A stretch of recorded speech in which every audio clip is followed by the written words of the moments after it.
tidak uadui antara satu siswa dengan siswa yang lain. Dan ini harus transparan, diperlihatkan kepada anak-anak. Nanti pada saat kita praktik pengelasan, ini loh yang ibu nilai, kasih lihat sama dia, sehingga dia memenuhi itu semua, ya kan? Jadi semua harus kita kasih transparan, otentik. Penilaian otentik itu salah satunya transparan. Kasih dulu nih format penilaiannya, supaya anak-anak tahu apa yang dinilai. Nah, semuanya ada skor. Kedua lutut sedikit ditekuk, berarti gini kan? Kan orang ini bukan begini kan, tapi begini. Diperagakan. Kita lihat betul nggak? Nah, saya pernah buat soal di subuh salam juga. Jadi cara lari ada tangannya di sini, ada tangannya di sini. Itu dipermainkan dari gambarnya itu aja Pak. Sehingga itu hot soalnya. Karena menggunakan gambar. Lari jarak pendek, tangannya ada yang begini, ada yang begini, ada yang begini, ada yang begini. Yang gerakan tangannya itu aja, mana yang benar? Begitu juga dengan bola voli ini. Nah, kalau Bapak Ibu mungkin pada saat dia memanasi, apa tabur esnya begini atau begini? Kalau begini masuk uapnya ke dalam mulut kita, bahaya kan? Berarti gini, atau diarahkan ke kawannya. Nah, jadi itu keterampilan. Kalau dia punya pengetahuan, dia akan mengarahkan kemana itu tabur esnya. Nah, habis itu kalau dia mencium, dia bawi. Nggak boleh begini ciumnya, tapi dibawi. Karena tidak semua itu bisa dicicipi atau dibawi. Berbahaya. Nah, itu semuanya kita berikan pemahaman kepada mereka, dan itu punya nilai sehingga mereka tahu, Bu. Jadi penilaian otentik itu ya begini.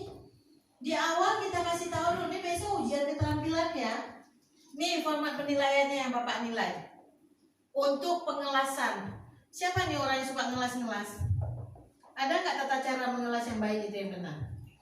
Apa? Gimana Pak? Gantung grade posisinya.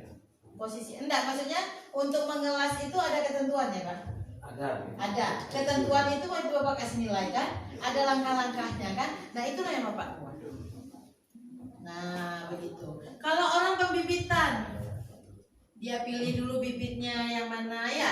Misalnya biji-bijian dilihat dulu, ada yang kedut-kedut nggak, ya kan? Atau yang mulus bibitnya, ya kan Pak? Atau bibitnya direndam dulu biar cepat tumbuh. Nah, kolam pertanian. Atau dikeringkan gimana? Itu semuanya punya teknik masing-masing di dalam studi Bapak Ibu. Itulah yang Bapak Ibu tuliskan di sini. Bagaimana cara penilaian praktiknya?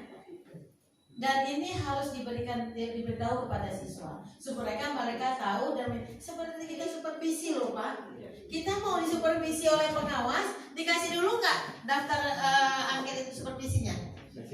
Kita ikutilah tuh step by stepnya kan, sehingga terpenuhilah nilai kita nanti. Nah, jadi stepnya apa? Guru memberi salam, ada teh.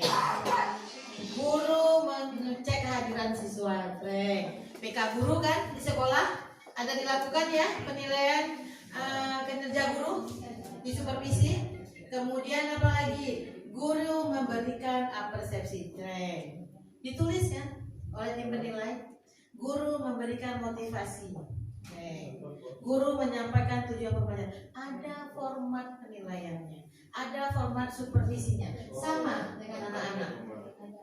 Itu yang harus kita ketahui. Kalau enggak, kalau kita nggak tahu apa yang dinilai, kita nggak tahu kan rambu-rambunya kan. Bisa-bisa terbalik-balik kan. Duluan sampai tujuan pembelajaran daripada berdoa mungkin. Atau duluan berbagi kelompok. Atau gimana? Atau tidak inti pendahuluan nggak lengkap. Padahal di pendahuluan itu ada beberapa mempersiapkan siswa untuk belajar. Apa itu? Berdoa, bersalam dulu, berdoa, ya kan? Kemudian mengecek kehadiran, itu mempersiapkan. Baru dilakukan persepsi, motivasi, dan tujuan pembelajaran. Udah pendahuluan itu habis. Kegiatan inti, mainkanlah sintak model tadi. Di penutup apa? Menyimpulkan secara bersama-sama penguatan materi oleh guru. Ya, kemudian memberi evaluasi, jangan nggak dievaluasi. Setiap pertemuan punya evaluasi. Setelah evaluasi, memberi tugas baca untuk minggu berikutnya, dan memberi pesan-pesan moral. Udah selesai. Assalamualaikum, habis. Ya kan? Bagus memang begitu Pak. Nah itu dia. Begitu juga tuh anak-anak. Nah kalau ada tim supervisi nggak kasih itu apa selembarannya itu, dianggap Bapak udah tahu, cari tahu gitu.